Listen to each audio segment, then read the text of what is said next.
Did you know that the whole family, not just children, can benefit by drinking water that contains fluoride? It's a fact that in addition to brushing and flossing, the best way to keep your teeth is to drink fluoridated water.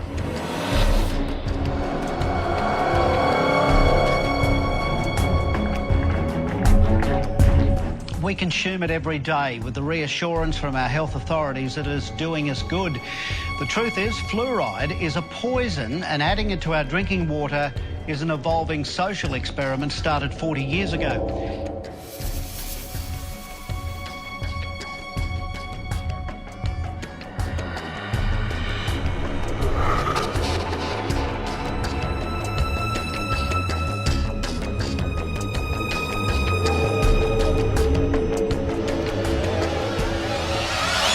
In the small county of Elbit, Georgia, on one of the highest hilltops, stands a massive granite structure known as the Georgia Guidestones.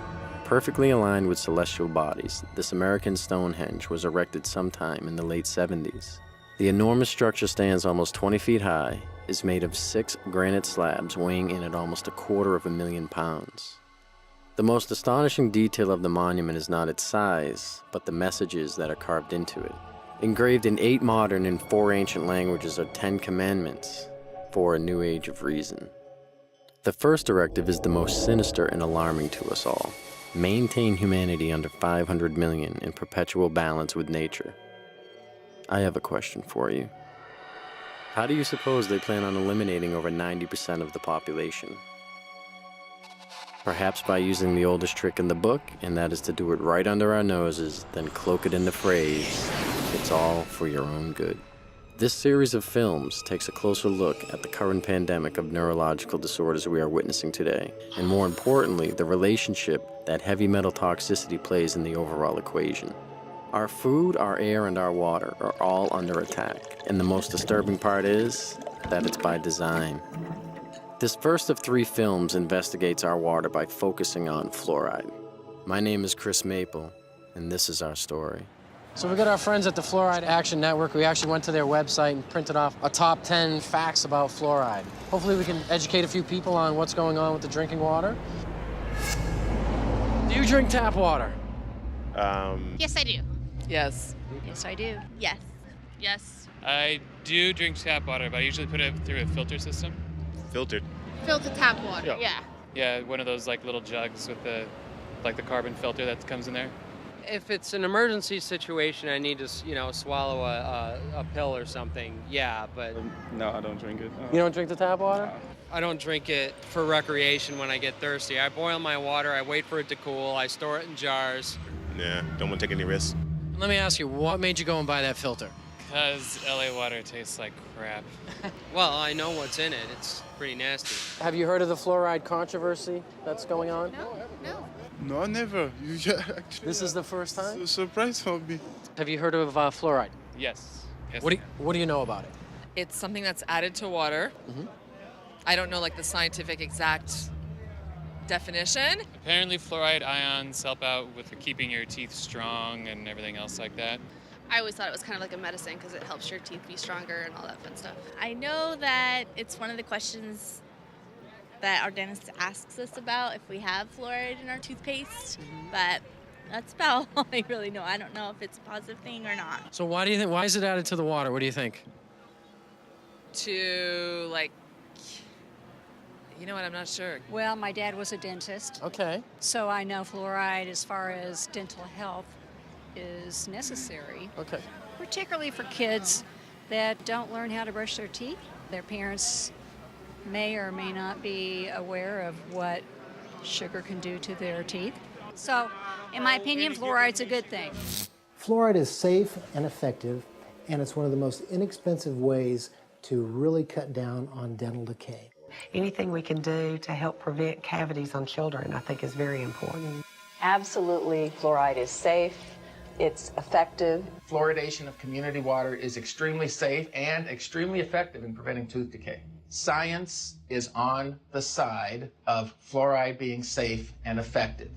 There is no controversy about this in the scientific community. If it's such a simple issue, how is it that it's still going on after half a century. I remember it being debated Yeah, when well, I was 30 young. years ago we were talking And about it's it. continuously debated.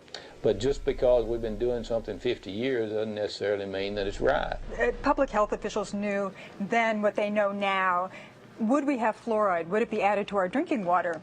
Well, today a coalition of scientists, dentists, and doctors are taking action to stop fluoridation until it is proven safe.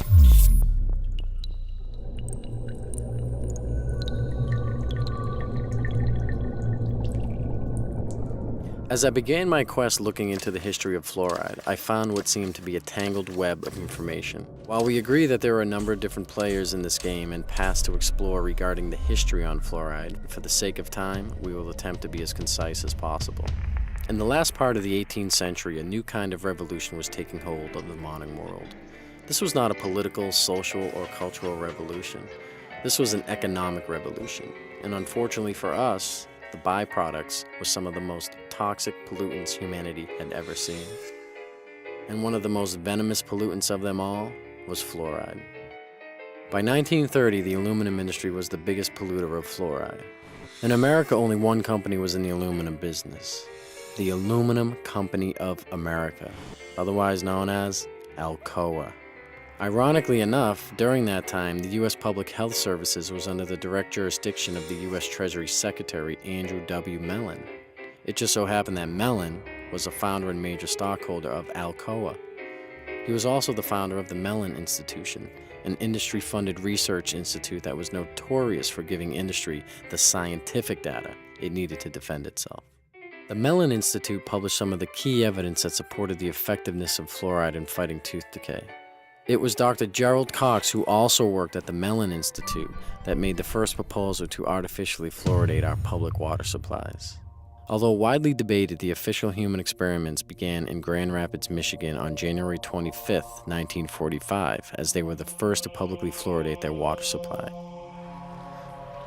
You guys want to know what fluoride is? I mean, that's what we're going to do over the next 12 months. Is our hope is to interview people like yourself, various physicians, neurologists, chemists, toxicologists, and get to the bottom of it. I mean, I don't understand why there's a debate.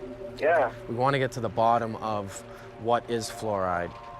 Is it good or is it bad? Okay. Well, more importantly, Mike, we'd like to come down and see you. How do you feel about that? Yeah, we can do it at my studio if you'd like. Oh, that'd be great. Okay, I got to run. I'm hosting out shows today. Yeah, all right. I know you're busy, buddy. I'll let you go. All right, Chris. See you soon, man. Okay, sounds good, Mike. Bye-bye. That's awesome. My name is Mike Adams, the Health Ranger, the editor of naturalnews.com.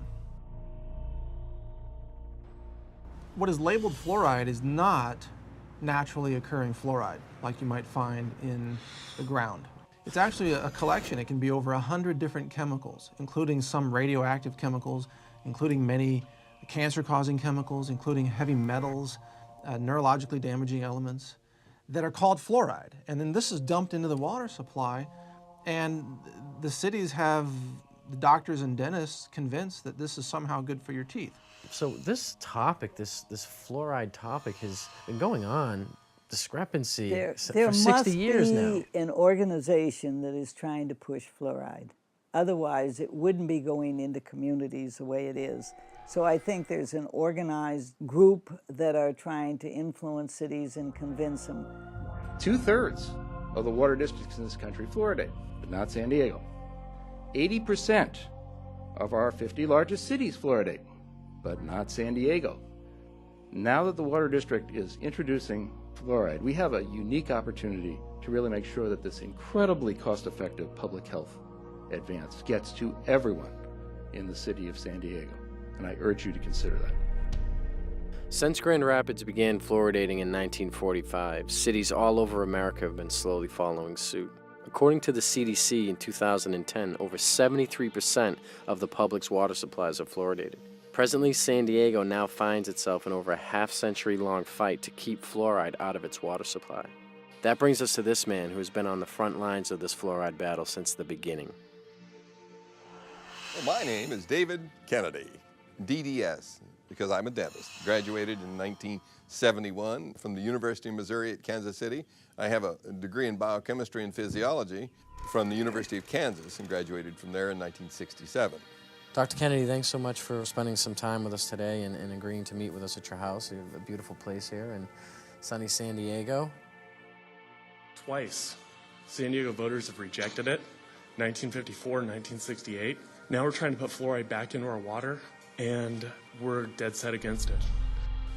After years of debate, this water will have fluoride. San Diego has a long history of fighting fluoridation. It's the largest city in the country not to put the material in the water. There are people who think it's absolutely fantastic that we're doing this. Arian Collins is the city's water department spokesman. He says the city's desire to put fluoride in the water has nothing to do with improving dental health. It has to do with potential fines from the state. The city really doesn't take sides on the health issue itself. I mean, the city really has to abide by the state law. I mean, there's no question about it. We would receive major fines from the state if we did not comply. Now, there's no turning back. There's no flavor or odor taste at all to the water that'll make any difference. It'll taste and smell just like the same as it does now. Odor's not Jeff Green's problem. It's not just the fluoride itself. He's already sued the city once over the issue. It's the fact that when you add something to the water to treat humans, unfortunately what they've done is they've skipped all the other processes that they would usually look at when you're going to put something in the water. Green says fluoride puts more arsenic, lead, and other metals in the system. And he says it'll all end up in court again. So you're talking legal action, presumably? I'm certain that it'll probably have to be legal action. Fluoride will be in the entire water supply by the end of the month. John Langler, Fox 5 News. 50 plus years now, San Diego's been fighting this battle successfully. What just happened? The story, if you go back to the history in California for fluoridation, more than 110 times cities had rejected fluoridation in California. The City Council voted in 1952 to put hydrofluorosilicic acid in our water supply.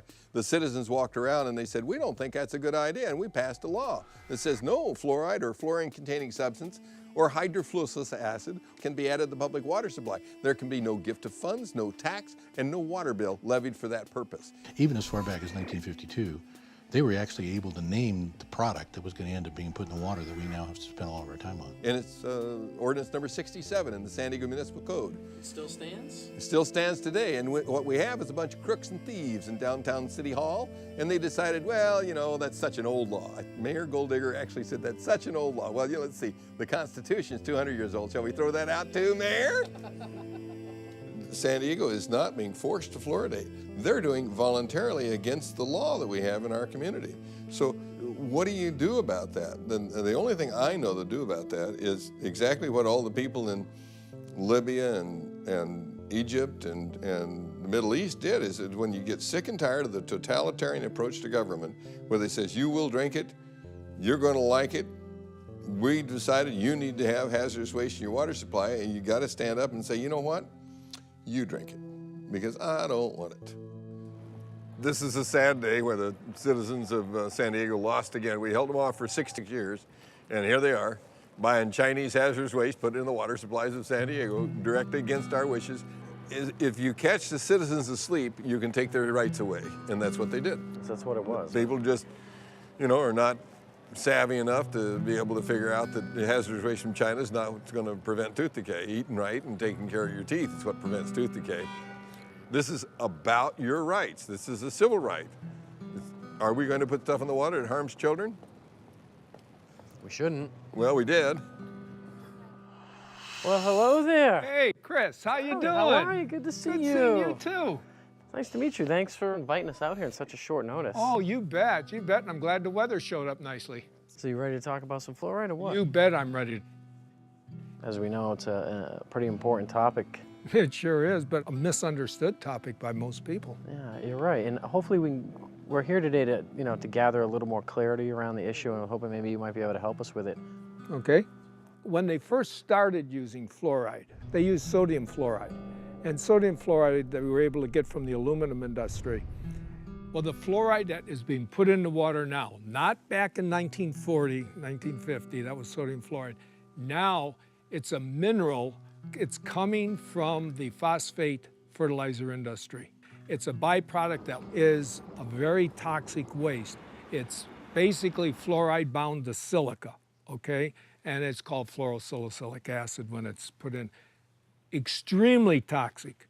Fluoride is really a clever way for industry, the mining industry, chemical processing industries, aluminum smelting and processing industries, to eliminate their toxic industrial waste without having to pay for it to be handled as industrial waste. They just slap a new label on it, fluoride. They sell it to cities, and the cities dump it into the water supply. The water in Amesbury is supposed to have fluoride in it, but Rob Damaris has been concerned for years about what's in the supply he gets from China. The residue you see here is what won't dissolve when he puts the fluoride powder in the water. What is that? We don't know. You have no idea what's in there?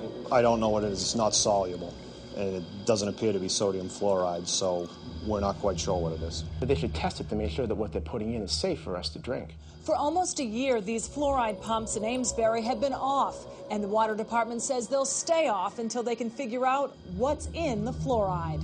Since 2007, most of the sodium fluoride has also been imported from China because it's the least expensive on the market. I don't think that when it comes to something that I ingest every day, the lowest bidder is good enough. I'd like to be able to add it in, worry-free. But despite those concerns, we want to be clear. Both state and federal health officials tell Team 5 Investigates Chinese fluoride is safe. So who do you think we should talk to next? I mean, you know anybody that... Coming to town is Paul Connett. He's an excellent professor of chemistry. All the chemistry professors in the world think this stuff is bad because, it burns holes in the countertop and stuff like that. So Paul would be a really good guy for you to talk to. My name is Paul Connett. I am a retired professor of chemistry. I taught at St. Lawrence University from 1983 and retired in May of 2006. And my speciality was environmental chemistry and toxicology. Most people in America are persuaded that everybody fluoridates their water. And if you're living in a town like Albany or Long Island or Ithaca or somewhere, but the vast majority of the population in the world does not drink fluoridated water. Most of the countries do not fluoridate their water, only about 30. The countries now that have banned the use of fluoride, China, Austria, Belgium, Finland, Germany, Denmark, Norway, Sweden, the Netherlands, Hungary, and Japan. All these countries have said that fluoride, number one, is ineffective and toxic and should not be used. We are still using it. There's something wrong here. I think it's time that we become aware and do something about it. How come our country that's supposed to be, quote, so smart, uses it? Well, there's something going on here. What does the European Union know that we don't know? Nothing. Nothing. They know the same thing, that's why, but the difference is they're not getting paid off and we are, and so therefore, this is the only thing I can come up with, because they both have the same facts. They both have the same facts. Fluoride is toxic. Fluoride is not helping your teeth. If it was really helping your teeth, why do we have all these dental problems? It's not at all. How come you can go to primitive societies around the world that never had even seen fluoride, and they have perfect teeth? Why are we having all these learning disorders? How come we're having autism? We're having all these things we never had before. Well, why don't we ask that question and answer it honestly? Answer it honestly. 98% of Europe does not fluoridate. Only 8 countries in the world have more than 50% of their population drinking water. America, Australia, New Zealand, Ireland, Israel, Singapore, Malaysia, and Colombia. Only 8. I am from Europe, so I'm really surprised. Yeah. It's 90% fluoride free. Yeah, you never knew that either? Okay. Well, they don't really tell a lot of people that statistic. In America here, we are 75% and growing, whereas all the other countries have been banning it. There's 2 main reasons why European countries explain why they never went along with this American practice. One was they didn't feel it was right to force it on people that didn't want it. And secondly, they didn't think that all the health issues had been resolved.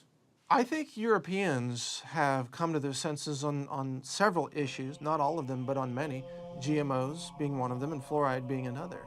They've rejected these things because they're looking at the evidence. America tends to be way behind the curve on really recognizing reality in the realm of fraudulent hoax science.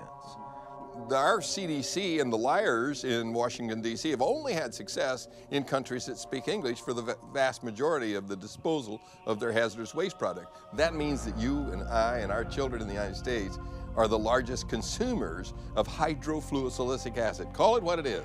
Hydrofluosilicic acid, what is that? Hydro's water, fluo, fluoride, silicic, sand, and it's missing an electron. It's acidic. It'll kill you. You take your hand, dip it in like that, you're gonna die.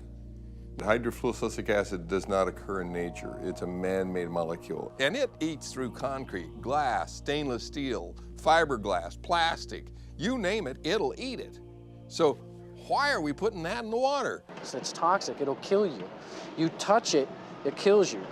Just before they pour it into our drinking water, there's a skull and bones right on the side of the packaging. You need to wear a hazmat suit. First tonight, hazmat crews from all across our area responded to a chemical leak this afternoon in Rock Island. The chemical was so strong that it was burning through the concrete there. News 8's Christy Mergenthal has the latest. It was just before 1 o'clock Thursday afternoon when hazmat crews were called to the Rock Island water treatment plant for a chemical spill coming from this tanker truck. The chemical hydrofluorosilicic acid is used to add fluoride to the plant's water. After several hours, crews were able to clean up the leak, allowing operations to return to normal. They had to cordon off the area, obviously, but as far as the treatment of the water and the amount of water being used by the public, there's no effect on that at all. That's how they transport it. It's extremely aggressive. It'll eat through almost anything, including concrete. It'll eat through glass, steel, titanium, bricks, anything. It's crazy. Basically, is a hazardous waste byproduct of the manufacture of phosphate fertilizer. It's a mining byproduct. They dig up this rock. This rock is no good, as is. So you mix it with sulfuric acid, and this produces soluble phosphate. And that's what becomes the fertilizer. In doing so, they get all this fluorosilicate in there. It's a byproduct that they can't do anything with. It's a poison. So they sell it and make fluoride out of it. It was a fraud. It was a scam from the get-go. It is a means of getting rid of fluoride.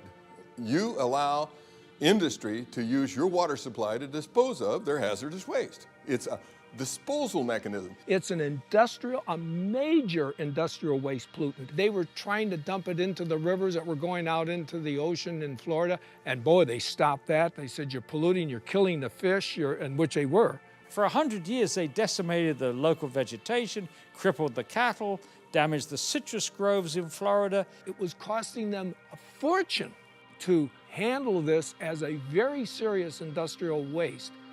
And then eventually... Oh, I have an idea. Let's put it in the water supply and we'll get them to take it off our hands. We don't have to pay to get rid of a toxic waste. And now they're making millions of dollars on what is. If you read it, it'll say what was. Well, I don't care what was. It still is an industrial waste product that is being added as our fluoridating agent. And so they're helping Cargill get rid of their hazardous waste problems. Cargill is the largest privately owned corporation in the world. They were also the largest producer of hydrofluosilicic acid. Cargill at one time had like 90% of the market. When the hurricanes went through Florida, they knocked out the holding pond, so there was a shortage of hydrofluosilicic acid. And so they reached out to the rest of the world, and now we get it from Mexico and Japan and China, because none of those countries allow fluoride in the water supply. They don't put it in at all. So it obviously is piling up in those countries. I don't think we need to be helping other countries out with their disposal of fluorosilicic acid. Fluoridation is the worst recycling practice in the world. So I support recycling. But to take the hazardous waste from the phosphate fertilizer industry, which cannot be dumped into the sea by international law and cannot be used locally because it's too concentrated, and to take that product and put it into our public drinking water is sheer lunacy. It's bizarre. I mean, George Orwell, Kafka could have written this play. It's lunacy. There are 250,000 tons dumped annually in the water supply. Does that sound like a big figure to you? If you had 1 ton and were worth over $1 million, you'd be a poor person by the time you got rid of that ton. It's extremely expensive to get rid of. Come on, let's think for a moment. Maybe we should be adding cyanide. How about adding cyanide to the water supply? Because now they got all this cyanide somewhere. Now, what are we going to do with it? It's costing us millions to get rid of it. Oh, just add it to the drinking water, and we'll pay you to add it. That's basically what they're doing with this fluorosilicate. It's almost like if a company could just dump its toxic waste into the river, and they say, well, we're just going to dump the byproducts of uranium refining and enrichment down the river. And we're going to say radiation is good for fish because it makes them brighter. You know, they could sell that on TV. They could get on Fox News and CNN, and they could tell the whole country, oh, the fish need to be brighter so they can eat at night. Otherwise, they might starve. So we need to save the fish, which means we need to dump more radiation into the rivers, and that's why this corporation that's enriching the plutonium, let's say, or the uranium, is a good corporation that's helping to save the fish. Now, I guarantee you, 9 out of 10 people would buy that, even though I just totally made that up and it makes no sense whatsoever. It's complete nonsense. Hydrofluorosilicic acid has no known benefit in human or any physiological system. It's not even useful in any mammal. So adding that to the public water supply for an alleged benefit is a fraud, and it's a crime against the citizens of this country, and it's cumulative over a lifetime. It is a very noxious poison, and you do not have to take my word for it. If you've got a Webster's dictionary, open it up. One of the definitions is fluoride, a violent protoplasmic poison. Then you have to go look up protoplasm.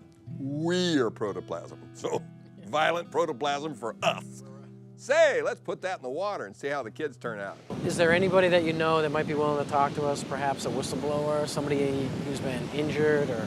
Yeah, you know, there's a guy who wrote a book, Toxic Torts, the tell-all book about the phosphate fertilizer industry, Gary Pittman. He'll tell you the story. Is that where where's he out of? In Florida. That's where all the phosphate mines are in the United States. That's right. Paul, looks like we're going to Florida, buddy. What do you think? All right, Gary, so Dr. Kennedy had forwarded me your name and information and said that you might be willing to talk to us about an injury you incurred at work.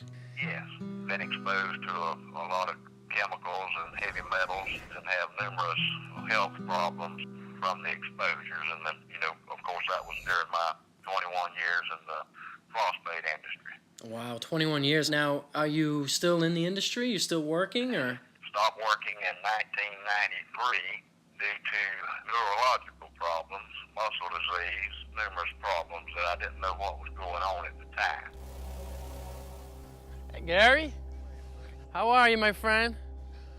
Hey, good to see you. Here we are. We're in Jennings, Florida.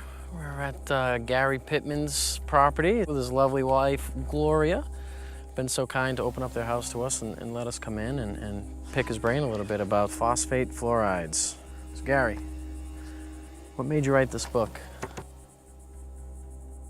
I wanted to leave a history behind on what happened to me and some of the co-workers here in this county. And it kind of gives the inside look at a phosphate plant, mainly the chemical plant where phosphoric acid is made. Former employees of Occidental Chemical Corporation have filed a lawsuit against the company. They say they have life-threatening diseases because the company did not follow safety procedures. Paige, they have diseases like leukemia, emphysema, and toxic brain syndrome. For years, doctors struggled to diagnose them, but finally they found a common link. It was the phosphate plant they all worked for. Gary Pittman started working for Occidental's phosphate plant when he was 18 years old. By 39, he was unable to work. Today, he can barely walk upstairs, suffering from emphysema, chronic bronchitis, heart disorders, liver dysfunction, and a long list of other problems. The diagnosis, toxic brain syndrome. It seemed like everyone over there kept a cold, like flu-like symptoms. We'd always refer to it as a type of chemical pneumonia. Gary and several other former employees are suing Occidental for failing to provide adequate safety education and gear. We asked our supervisor a lot of times if there would need to hang off of the car while it hurt a human, and they would say that the human body wouldn't be able to get rid of that kind of stuff. One woman's husband died of bone cancer before his battle could make it to court. They messed up my life. They messed up everybody's life, and they're continuing to mess up other people's lives. They need to come in and realize and admit to what they are doing. Going into this employment, were you, aware of all the hazards? Or? No, not. I tell you, I'd have chosen another career. I was a pretty smart boy at the time, and I wasn't smart enough, I don't reckon. But see, back in those days, there were no computers. Right. You had no knowledge base like we got today. It was word of mouth. You going to work out there, man, they pay good money. What do they do out there? They make fertilizer. Well, we was farm boys. We handled fertilizer every day. Yeah. Well, Chris, what I wanted to do is I did not want to die without at least trying to warn people and tell people, if I could have read a book like the one I wrote before I went to work out there, I wouldn't have went to work out there. Right. Because it would have educated me and said, well, I want to work there. This guy's sitting there with cancer, or this guy's over here with leukemia. To me, I think I'd have chosen another path. What would I say to myself if I was 18 again and looking for employment? Well, number one, what I would say to myself is money is not everything. You can't buy your health back once you lose it. If I'd have had the information that I have now, I would have evaluated this whole situation. If the company would have told me about the hazards and what I was going to be exposed to and what it could cause, and they knew. In 1972, when I went to work, the phosphate industry had been going on a long time in Central Florida. They knew the hazards, and they knew what happened to workers working there long term. And so did my company, but I don't think they tell them today. Still, huh? I just don't believe they do. Now, they claim they tell them about the hazards, but I don't believe they do, because if they did, they wouldn't have any workers. All we were required to wear in the laboratory, that's where I started, was safety glasses. Let me see that old jacket. You see where it's... It just ate right through that, huh? You can just be walking out on a pipe rack and sulfuric acid drip down on your back. I mean, it's gonna burn you. It's gonna burn right through your clothes.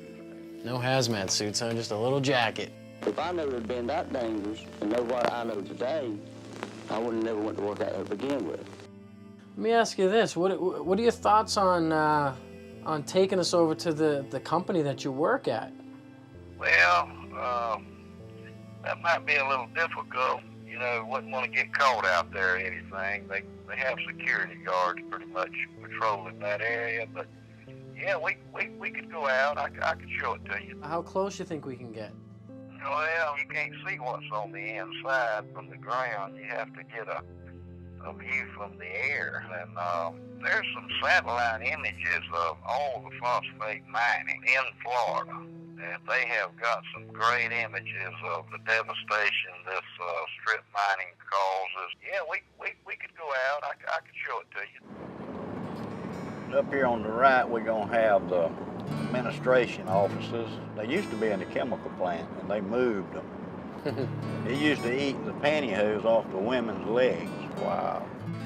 It says, I worked at the above-named company, Occidental Chemical Company, White Springs, Florida, in 1968 and part of 1969.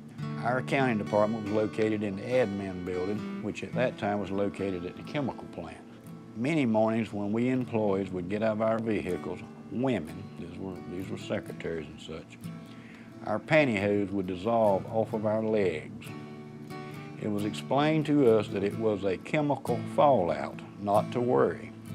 Our boss would see that each of us girls would get $1 to get us another pair of pantyhose. So there's three things you can see from the space station, and that's the Great Pyramids of Egypt, the phosphogypsum stacks of Florida, and the Great Wall of China. And that's how large they are. They have them in South Florida and Central Florida that are 400 acres big. It's a huge operation. They dig cubic tons of rock a day. What is with the water up there?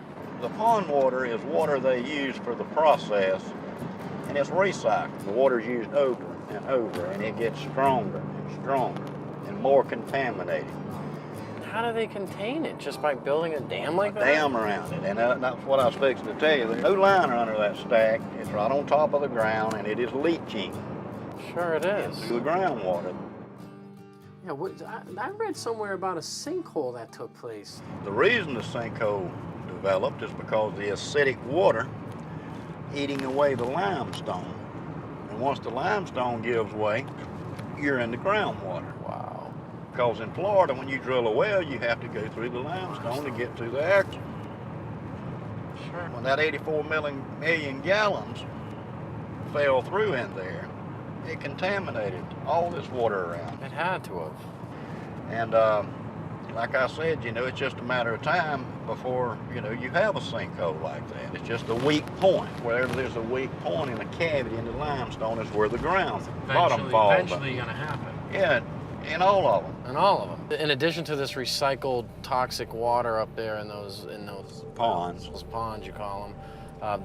In addition to that, they're taking fresh water too, right? Of course, they use a lot of fresh water because, see, this is the main thing that they don't want you to know, is what they call the water balance. It just makes them nervous if you start talking about the water balance. What do they add back when they need water if it's leaching? Right. It's going away, so they have to add some fresh water. I see. To keep the process going. Right. The phosphate industry uses more fresh water than any other industry in the state of Florida. You know, and sometimes they have to release water out of those toxic ponds. Where do they put it? They put it in the creeks and it runs into the Swanee River. Now what they do to it is lime it to bring the pH up so it don't kill the fish immediately. The Swanee River, they claim, is a pristine waterway.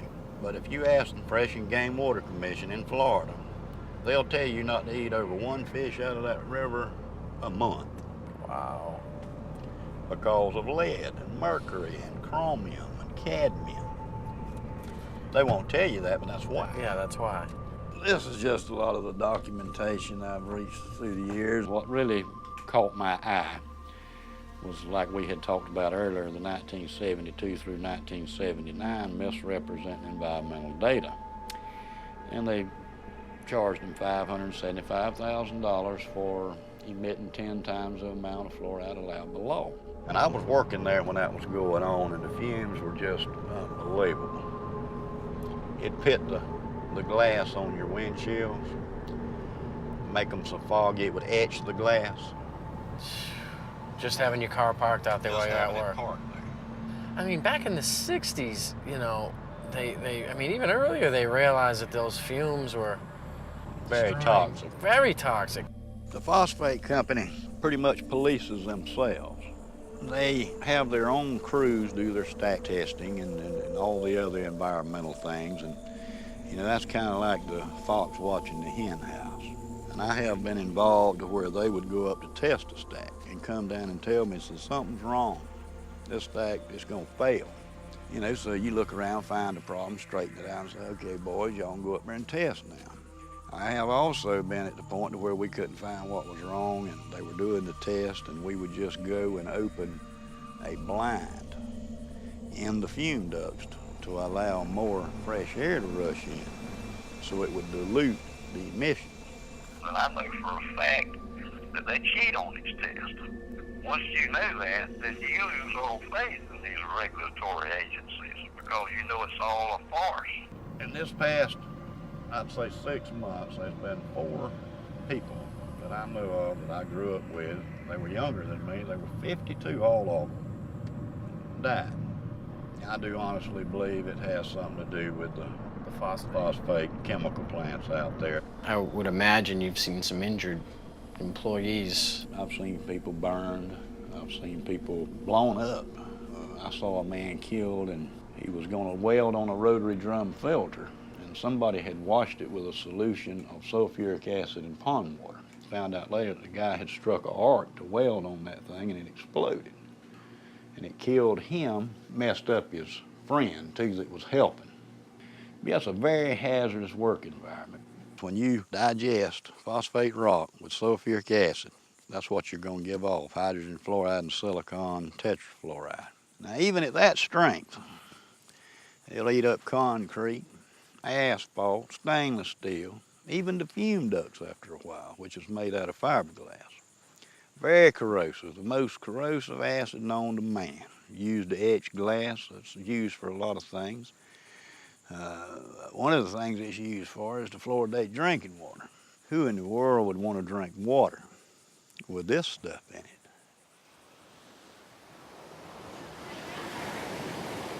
Well, you know, as we're learning, it seems like there are no rewards to this. It just seems it's just all risks. It's all risk. It's a big lie. There's no benefit whatsoever. It's all risk. Let's get to the science. That's what I say. Instead of covering it up, let's look at the science. What do these fluoride chemicals actually do to human beings? There's all kinds of research out there showing it really disturbs the functioning of the body in a number of ways. Inactivates 62 enzymes, increases the aging process, increases the incidence of cancers and tumors up to 17%, disrupts the immune system, causes genetic damage, interrupts RNA and DNA, repair enzymes activity, increases arthritis, and is a system poison. These are all validated by scientific data. We have in America today all of the symptoms of hypothyroidism, obesity, heart disease, neurological impairment. I have been very sick. I was diagnosed with hypothyroidism about 10 years ago. There was no family history in my background that explained why I had this thyroid illness. What were some of your side effects? Feeling very cold, hair loss, concentration issues. It really controls your metabolism. So I had gained about 10 to 15 pounds, which is very unusual. I was very athletic my whole life and never was overweight. So I gained weight. I was sleeping a lot. Again, your metabolism is tuned down. Doing the research, fluoride is an irritant to your thyroid. Your thyroid wants iodine. And if it doesn't get iodine at the concentrations that it needs, then it gets whatever is closest that you're providing in the environment. If you look at the periodic table, you see that fluoride, chlorine, bromine, and iodine are all in the same column. That means they have very similar electronic structure and reactivity. So that's why your thyroid will uptake fluoride and chlorine when you're not giving it enough iodine. It's a gradual accumulation of the fluorides and the other things you're exposed to out there that just gradually wears on you through the years. And that's one reason it's hard to pinpoint a health problem. Because, you know, you work out there 6, 7, 8, 10 years before you start noticing things, and then it's almost too late then because it's already done the damage. But I've been real weak and just lethargic. Yeah. So when the blood work come back, the guy asked me, he said, "What have you been doing?" I said, "Nothing the last few days. I've been laying on the couch at home, you know, I ain't felt well." He said, "You sure you hadn't fell off of a building or something?" He said, "Look," he said, "you have a muscle destructive process going on." That was exactly what he told me.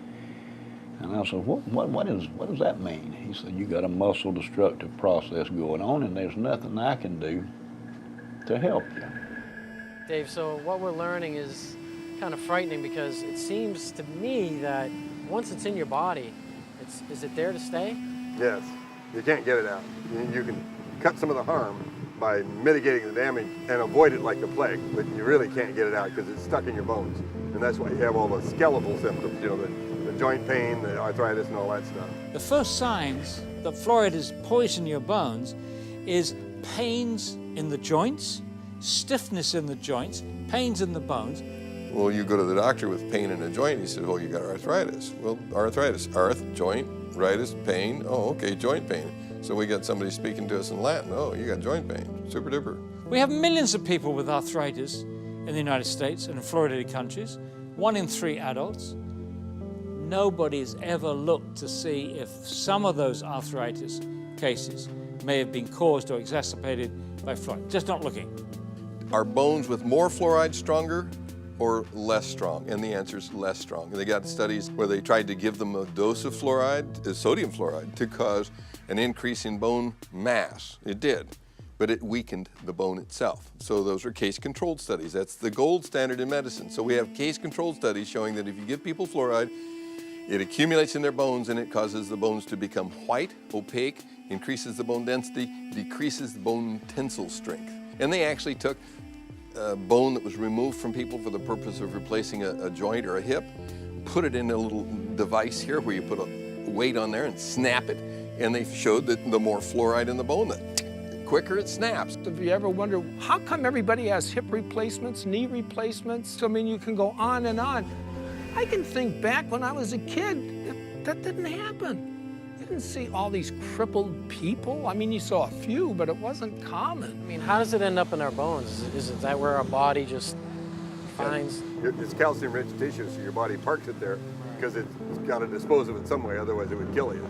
So it parks in the bone and then it kills your bones.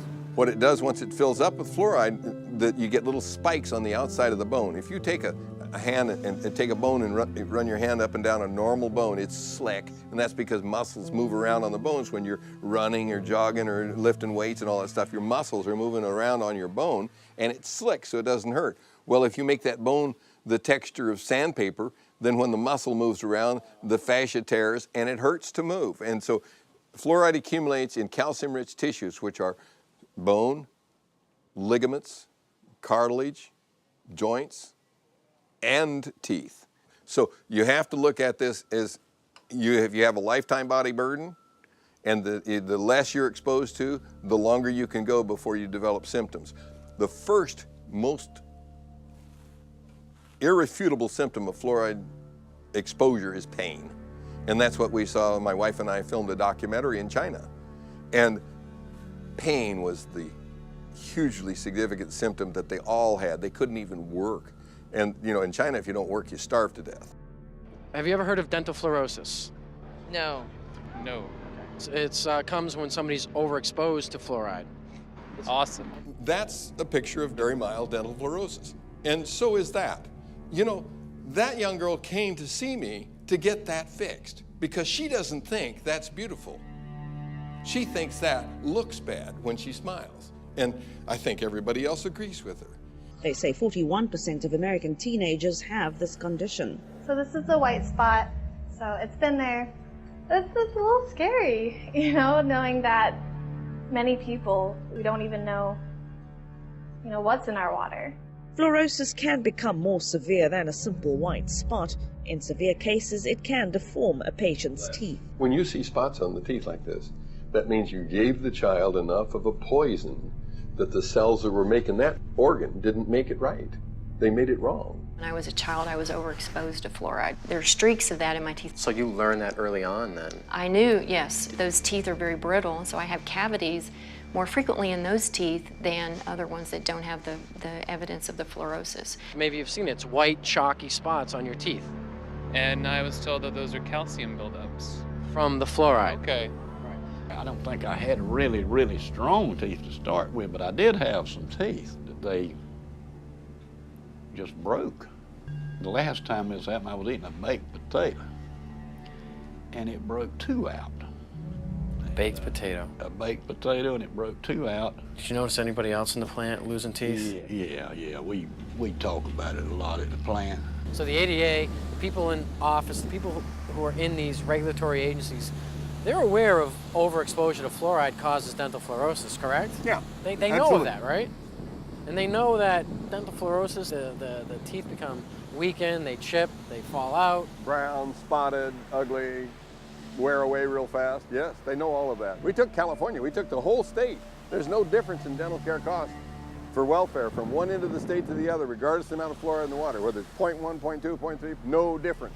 So if there was a tremendous benefit, you ought to be able to see that, and it doesn't show up at all in the computer data. So that's why they won't debate you.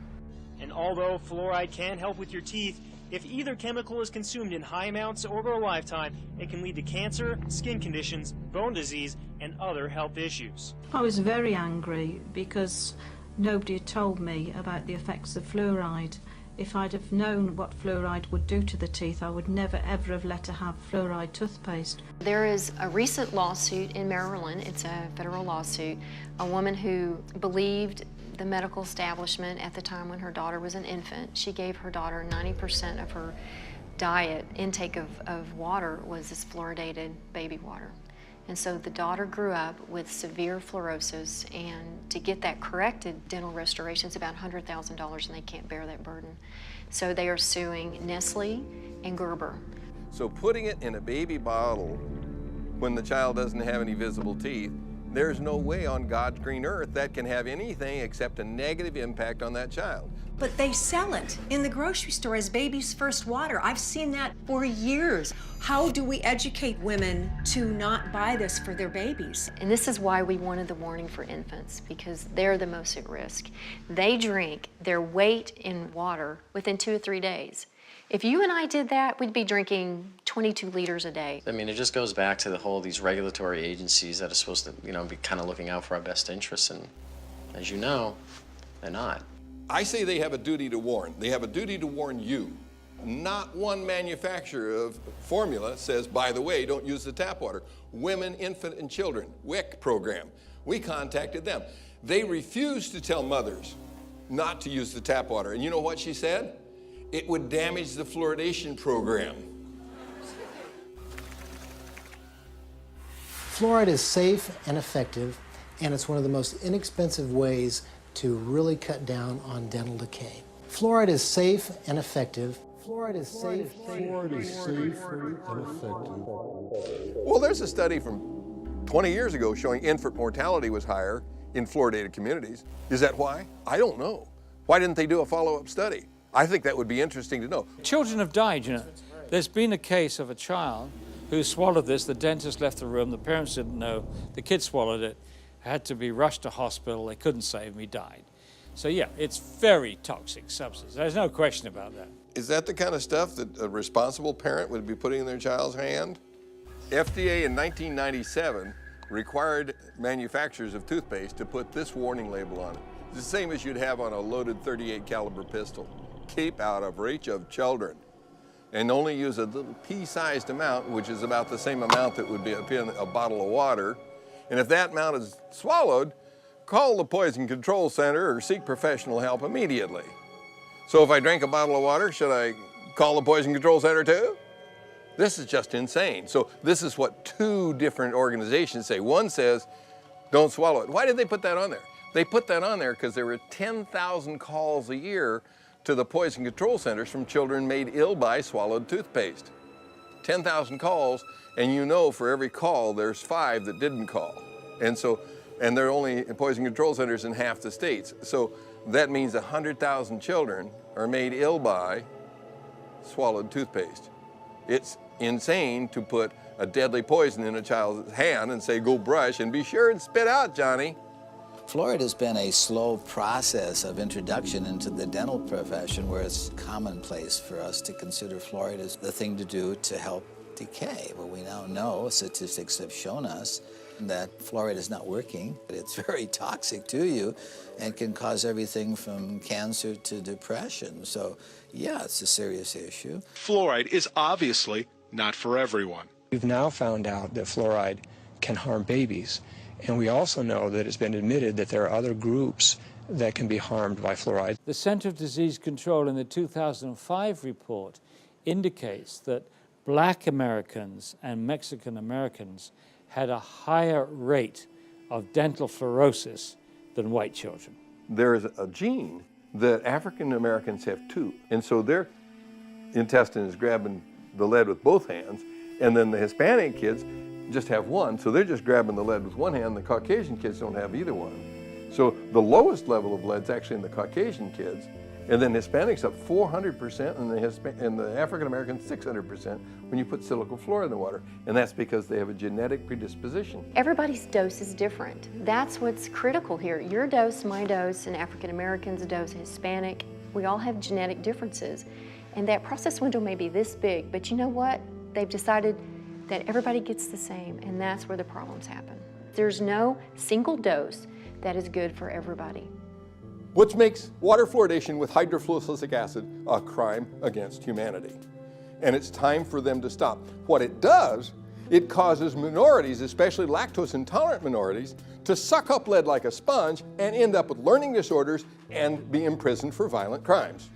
That's Fluoride Gate. So if you want to Google Fluoride Gate, you will come across the black ministers of America decrying the addition of hydrofluorosilicic acid to the public water supplies because it is a racist policy that causes disproportionate harm. It causes disproportionate harm to babies because they're little people and they drink a lot of water. It causes disproportionate harm to people who are dependent upon the water supply and cannot afford to buy bottled water or buy a nice fancy system that actually takes it out. The president of the Coalition of African American Pastors has said, why wasn't the black community told that blacks are disproportionately impacted by harm from fluorides and fluoridated water? Nobody told me until I learned about this a year ago. It's very expensive for the ordinary family to avoid fluoride once it's in the water, and that is the nub of Fluoride Gate. That is the nub of why these civil rights people in Atlanta are speaking out, because they recognize that families of low income are unable to avoid this if they wanted to. You can see that when you graph it by race, that there is a lot more injury to the minorities. 14% for the Caucasians, 21% for the African Americans. Mexican Americans are 16% have very mild dental fluorosis. Very mild is 25% of the second most damaged tooth. This is insane. The worst damaged tooth, we don't even count that. If it's just one tooth, throw that data out.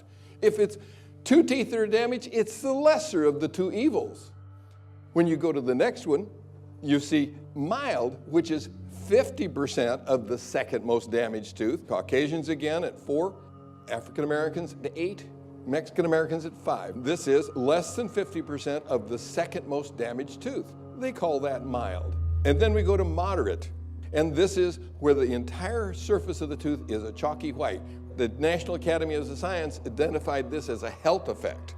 Severe is where parts of the teeth are missing. There's a substantial percentage of the children in the United States in fluoridated communities that have severe dental fluorosis, partly from the fluoride tablets, which shouldn't be on the market, partly from swallowed toothpaste, partly from eating things like Cheerios that are 10 parts per million fluoride, partly from drinking the water. How much do they say is safe, and of course, is it? The EPA has listed 4 parts per million as being safe. They said, oh, 4 parts per million is perfectly safe for everybody. Well, one's not even safe for the baby, and they just lowered it down to 0.7. Well, they're headed in the right direction, but not fast enough. When they get it down to 0, I'm going to be okay with that. But otherwise, you know, it's not safe. The federal government today recommended lowering the levels of fluoride in your tap water because of growing cases of spotting on the teeth of American children. The recommended reduction is 0.7 parts per million. 0.7 is not going to solve the problem because you can do the math on a baby. 0.7 is going to poison the baby. Not quite as fast as 1 did, but 0.7 is still going to poison the baby because the dose exceeds the dose that's known to cause harm. And you know what the next dirty trick they're trying to do? They're raising the EPA's estimate of the dose that causes harm. I'm sorry, didn't we just figure out that there's a bunch of children with funny looking spotted teeth and we needed to lower their exposure and you're going to raise it?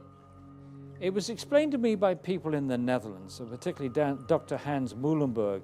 He said, you know, in the Netherlands, we know what it's like as a country to lose your freedom, to live in a totalitarian society, which was run by the Nazis because the Nazis overran Netherlands. And so we know what it's like. You are meant to have the right to informed consent to medication. What we're doing in a fluoridated community is we're doing to everyone what a doctor can do to no one. A doctor says to you, he says, look, this glass of water is going to do wonderful things for you. It's going to cure your ingrowing toenails. It's going to make you less bald. It's going to do X, Y, and Z. Drink it. And you say, no, I don't want to drink it. You must drink it. You've got to drink it. I'm your doctor. I'm telling you, you've got to drink it. If he or she tried to do that to you, he or she could lose their license. You've got to tell the patient what the drug is good for. You've got to tell them what it's bad for, the side effects. And then they, in theory, make up their minds. This has been ripped away from us. Water fluoridation is the dispensing of a drug. This is not chlorine. This is not any number of the other chemicals that are used to treat the water. Fluoride is being put in specifically to alter you physically, to make a physical change in you. Fluoride is a drug, is a medicine. The majority of our prescription drugs, the primary ingredient is fluoride. Fluoride is a drug. Oh, I didn't know that. No idea. Well, anytime you see the letters FLUO, you're talking fluoride. Fen-phen, the diet drug that ruined hearts, well, that was a fluorinated diet drug. Prozac is fluoxetine. It's a fluorinated psychoactive. Matter of fact, almost all your psychoactive drugs are fluorinated drugs. They put it in there both as a carrier and an accelerator of the effect. The actual active ingredient in Prozac is fluoride. Prozac is made almost entirely from fluoride molecules. It is, like SSRI drugs are similar molecularly to some of the elements in fluoride. Remember the school shootings in Columbine, Colorado? They were on SSRI drugs. Those drugs make your mind think that you're not living in the real world, that you're actually just sort of experiencing a false reality. And I think fluoride has much the same effect. Knowing this, that it is a drug, do you think it's safe to allow the population to be drugged at any dose? Doesn't matter how big or small you are. Doesn't matter if you're sick, healthy, or elderly. No. There is absolutely no drug on the market that's given in a one-dose-fits-all situation.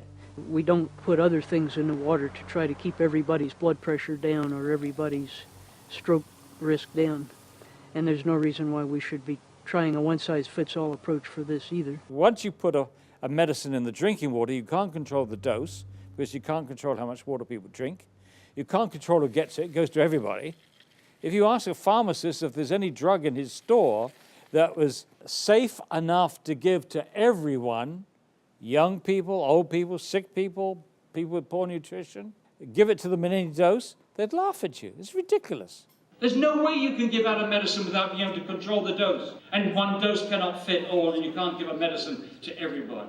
You are forcing it on people who don't want it. There are people in this audience who've spent far more time researching this issue, including David, myself, and many other people in this audience, and they've stated categorically to the mayor, to the city councillors, we do not want you to force this medicine on us.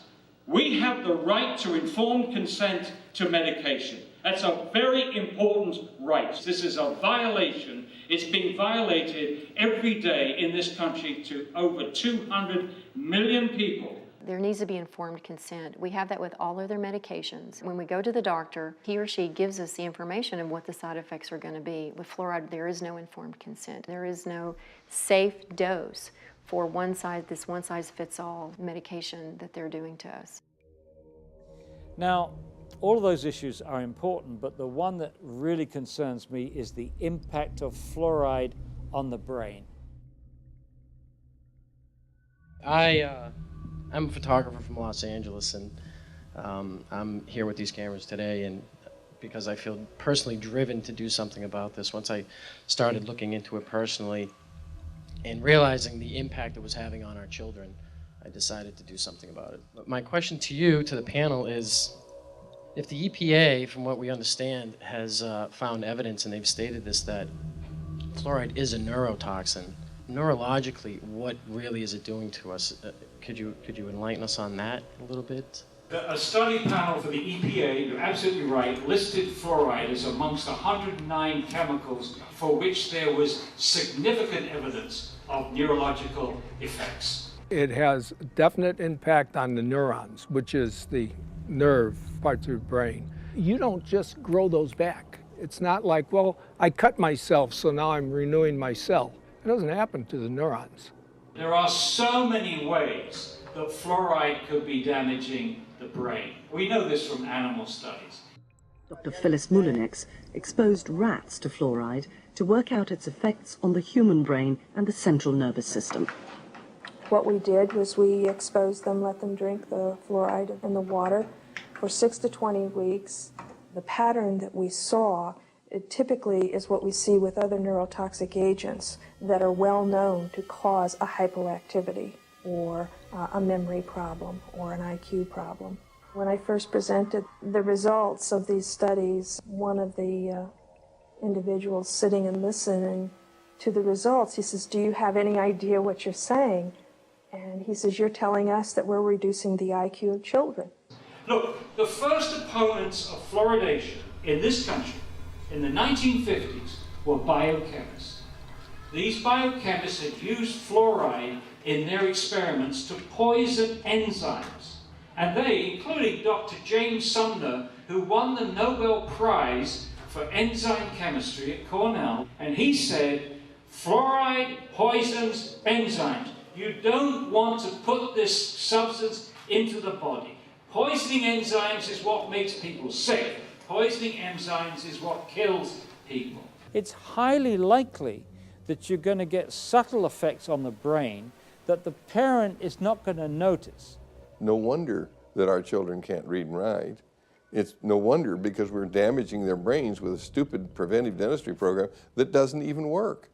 We have behavioral studies, and we have 24 IQ studies, 24 studies which now show an association between fairly modest exposure to fluoride and lowered IQ.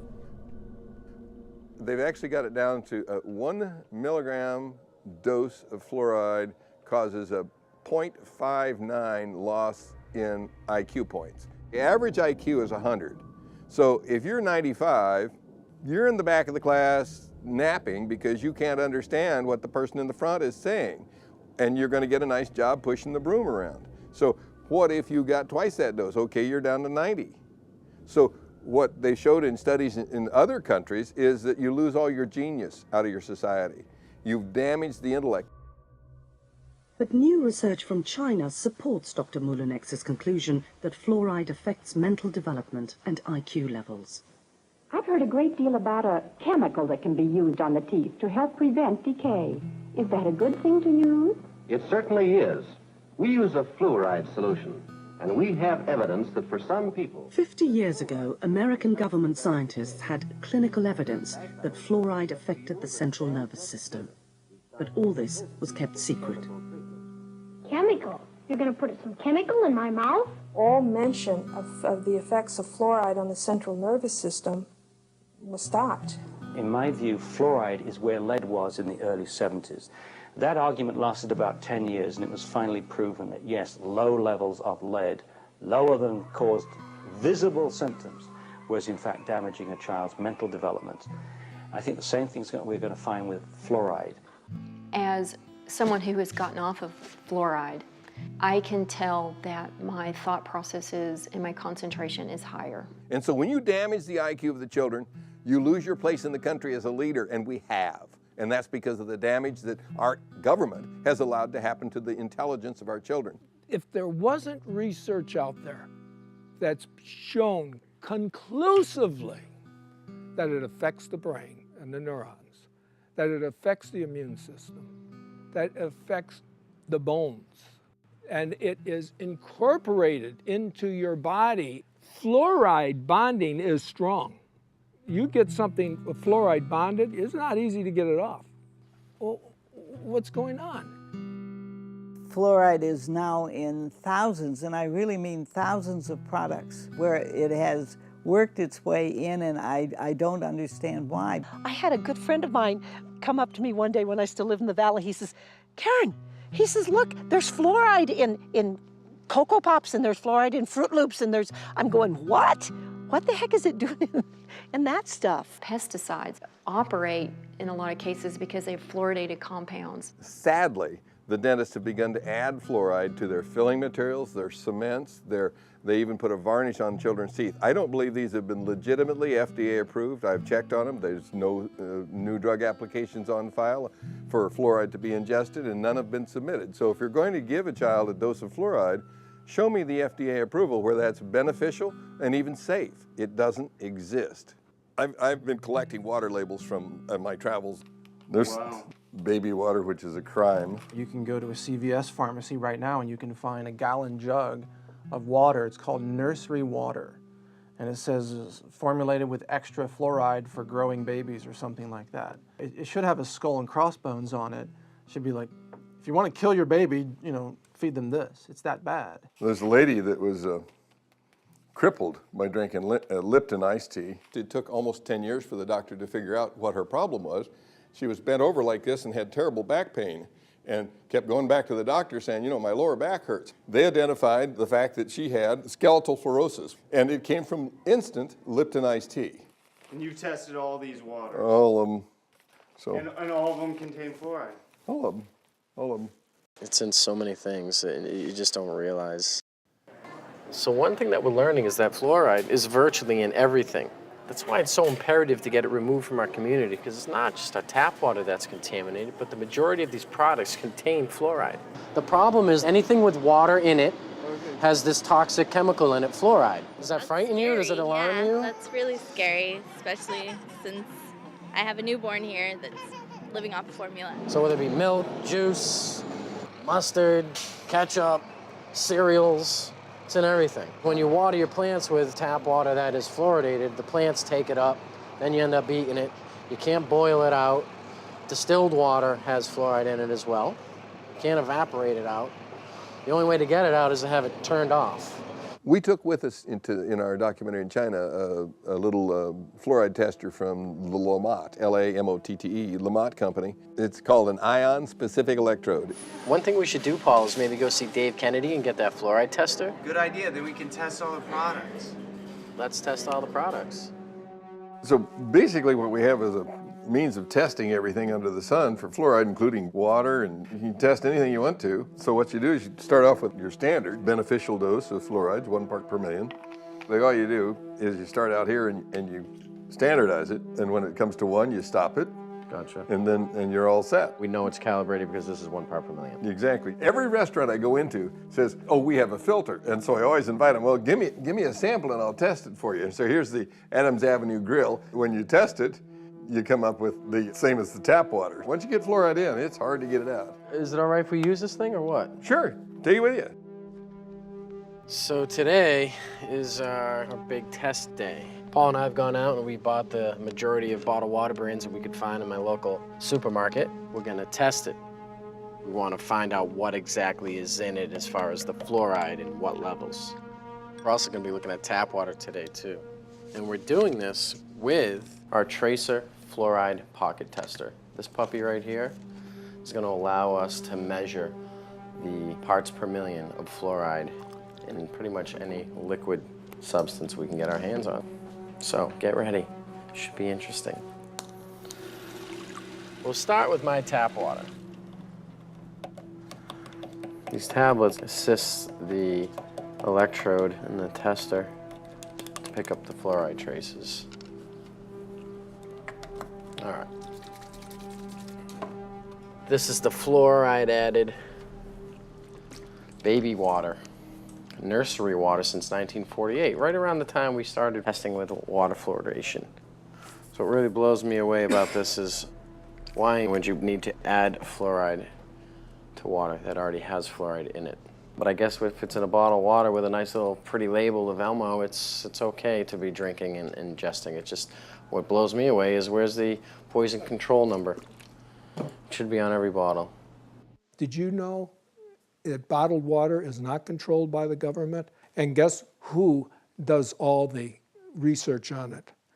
The water companies, the ones making the bottled water. They say this is this is this, da da da. If you want to look at what, chemicals or trace amount of contaminants are in different bottled waters, you have to go on the company's websites and go look up their information. And in some case, they won't even provide it to you. I just picked this up as an example when I was down in Cabo San Lucas a few months ago.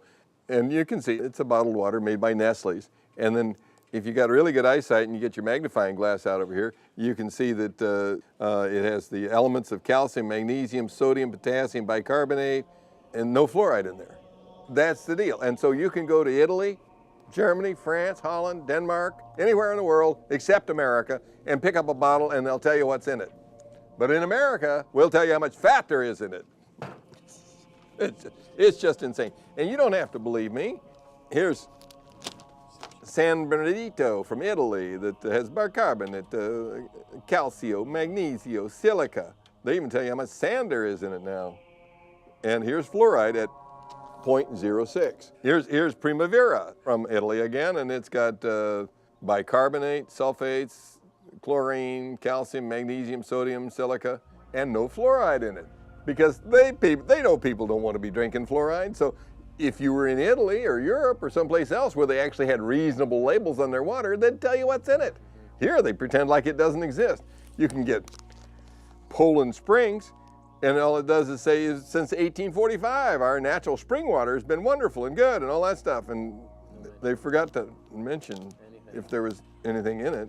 So why don't we tell them that here? We don't tell them that here because we want to sell them tap water in plastic. We're going to try calling all these bottled water companies, and supposedly they will release whether or not they're adding fluoride to their bottled water. PG Water Consumer Affairs. Hi, I'm just trying to figure out what levels of fluoride are present in Fiji's water. Okay, we do have some naturally occurring fluoride. It's about 0.26 milligrams per liter. Evian water is pure by nature. We don't add anything to the water. We don't take anything from the water. The water is untouched by man. The fluoride level on the Arrowhead Mountain spring water fluctuates between no detected to up to 1.3 milligrams per liter. This is naturally occurring at the springs, is no man added. All right, thanks so much, Marie. Have a nice day, sir. You too. Bye-bye. Bye-bye. Reading that script, huh? They're all saying it's that level at the spring. How can those levels be natural? One thing that people really don't understand is, their argument might be, well, I don't drink tap water, or I don't drink any of these brands, or I only drink distilled water. Well, do you cook with it? Because if you're cooking with tap, it's getting right into your food. Do you drink orange juice? Or milk? Or Gatorade? How about Coca-Cola? Anything.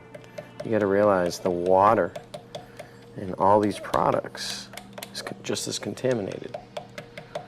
So you can't get away from it. Even if it's organic orange juice, the water is treated with fluoride, and there are gonna be trace levels present. So there is no getting away from it.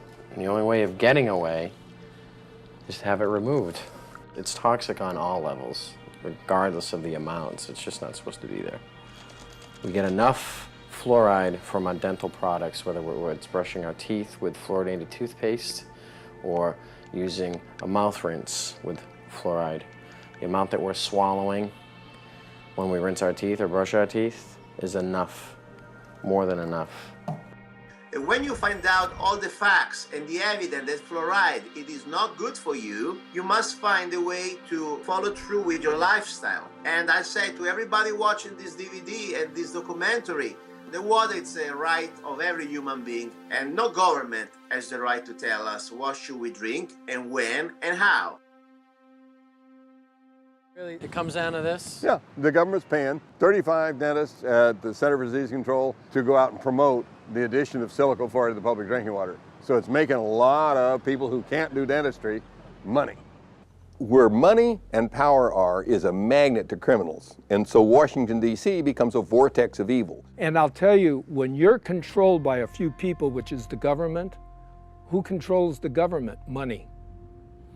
Big money. And if they're about money, then we have a conflict of interest. We want our children to grow up healthy and strong, and they want to make profits. There are solutions out there. There are answers to this. There's a ways to get around and possibly clean up your system. What can we do? There are some simple things that individuals can do. You can buy a household RO filter, reverse osmosis, that removes most fluoride but not all. You can use countertop filters and sink filters. Many of them have carbon block elements and other media inside that can collect many of the harmful elements that are packaged along with fluoride.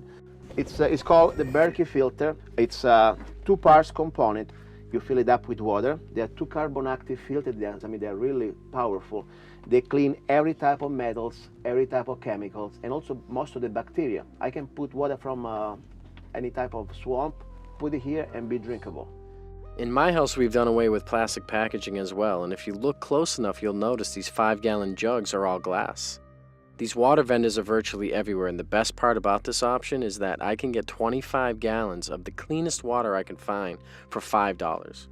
And for those of us that can't afford a reverse osmosis system for our house, it's a good start. Remember, it's all about limiting your exposure. But the big problem is You can get the best water in the world to drink and cook with, but what are you going to do about your shower? In fact, I would even say don't shower in tap water. That's so toxic that, look, where I live now, I'm drinking and showering in either rainwater or well water. If we have the ability financially to purchase these filters and these purification systems, it is the most important investment you could make for your family. You really need to invest in yourself, in your food, in what you're drinking, and more than you are your clothes or your electronics or your car. It is the priority. When you accumulate all these chemicals in your body, you have to do something to get rid of it. The antidote to fluoride poisoning is calcium, magnesium, vitamin C, selenium, and iodine. And you can get rid of it with perspiration, which is saunas. You can get rid of it by drinking more water and having it go out in your urine. The right diet can bind to those elements and help clear them out. I'm not drinking any more water with fluoride. I'm not eating foods with fluoride. I'm not cooking my pasta rice soups with that fluoridated water. So I completely took it out of my diet. Certain superfoods like chlorella and herbs like cilantro also bind to heavy metals like mercury and help them pass through your body so that they don't get absorbed into your tissues. You know what we should do? Stop buying fluoride toothpaste. Stop buying it. You know, if people started buying the non-fluoridated, guess what they would do? They would start coming out with the non-fluoridated. For example, I buy my toothpaste at Trader Joe, and there is a natural brand, completely natural, for less than what I would pay for the regular garbage. Every product you buy has got a 1-800 consumer number on the side. Flip it over, call them, tell them, I won't buy this unless you sell something that doesn't have fluoride. I'm not buying your product anymore. Or, I mean, for anything. Where do we start? Politically, physically? There are two strategies for really getting fluoride out of the water supply. One is that you can have the citizens, protest, go to the city council meetings, rise up against the chemical tyrants, and demand clean water. Just demand clean water, that's it. And if more people would do something like this, instead of just turning a blind eye, that's what's wrong with our country. People see wrongdoing, but they just pass it by, let somebody else take care of it. So I imagine you're kind of going to be the Lone Ranger standing up and saying, I don't want my water medicated anymore. We should be calling our congressmen and trying to say, hey, What are you doing out there? What are you doing around the well? That's our water. I should have to choose if I want fluoride in my water. Why am I demanded that I have to have fluoride in my water? If enough people will contact their legislators, contact them either through phone calls, through snail mail. I mean, if they get enough of that on a particular issue, by golly, they do set up and take notice. Go there and bitch, because that's your public servant, okay? Last time I checked, they work for you. You got to get a lot of people angry enough that they'll go out and stand in the rain and tell the city council that they're not going to get reelected if they don't do what we tell them. They're not going to keep their seat if they continue to poison our water. If you follow the democratic process, then this issue has already been solved. Unite and let's make it happen, because I was thinking about it today, and I'll just wrap with this, but I was thinking about it today because I knew you were coming over, and I just sat there and I literally just prayed to God. I said, God, I don't know there's got to be a way. Open up a way that we can help this nation and the world get its health back, and let health be the #1 priority, and profits the next, not profits over health. And let's let people get the truth. This is all about us taking our world back. It's the time to scream louder, to be bolder, and to show them that we cannot be afraid. It's time that the people stand up, the silent majority, for their health. Get it out of your community, and then you can drink the water at home, you can drink the water in your office, you can drink the water in the restaurants and in friends' houses, and so you don't have to worry anymore. All right, folks, so here we are. We're right back where we started in San Diego, right in front of City Hall. Let's recap the whole fluoride thing, shall we? Fluoride is not regulated by the FDA, the CDC, or the EPA. All these regulatory agencies seem to have washed their hands of it. China, Japan, Czech Republic, India, Israel. I mean, the list goes on and on and on. Apparently here in the US, there seems to be no debate whatsoever. And according to the ADA, science is on the side of fluoride. Not only are the politicians crooked, but apparently the scientific community's for sale too. Is there any truth? How frightening is that? Let's remember that list of side effects, shall we? We have dental fluorosis, bone disease, thyroid gland suppression, the list of cancers, lower IQs. I mean, don't even take my word for it. Even the EPA has done animal studies that show dementia-like side effects at 1 part per million. 1 part per million. That's the level of fluoridation in our tap water. I mean, doesn't that make you sick? That's what got me going. Once I started realizing what's happening to the children, I mean, I couldn't sit still, and I don't know how everybody can just sit back and let this happen. Just please, I beg of you to just look into it. And once you're armed with this knowledge, you'll be able to maybe make the educated decisions to protect yourself and, more importantly, your loved ones. Because isn't that what this is all about? If these regulatory agencies aren't going to do it, then it's up to you. I just want to thank you from the bottom of my heart. You're such a sweet, sweet soul. Again, Charlie, thank you so much for letting us come by here today. Well, I would just like to say, great speech, man.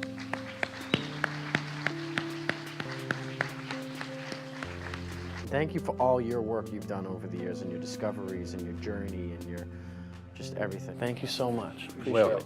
Thank you. Thanks, Paul. Nice meeting you man. too. You're the man. Okay, Thanks so much. Thank you. Appreciate it. Thank you. It's been a treat. It's a pleasure to talk to you, and I'm hoping that this will get the message to more and more people. Now, this is fantastic. It's going to be a great educational tool, and we appreciate you being here. And thank you so much, and we'll look forward to seeing you again. Likewise. Thanks for having me. You guys are incredibly powerful, and I want to say thank you for what you're doing for all of us. I really wish this project the greatest success. People need to hear this message from all of those that you've interviewed. This is powerful information, and I imagine that in 50 years, people will be watching this. You know, some DVDs will survive. Yeah. Yeah. I just got the chills. And they'll be watching this, and they'll look back and say, there were some filmmakers who did know what they were covering, who weren't willing to just sell out and do some explosions and on-screen sex and this and that. They actually had a message for humanity. That's what you guys are doing. So with that being said, that concludes our water. Part 1 of a 3-part series, The Great Culling. We still need to tackle our food and our air because they're just as contaminated as the water we drink. Thanks again, and God bless.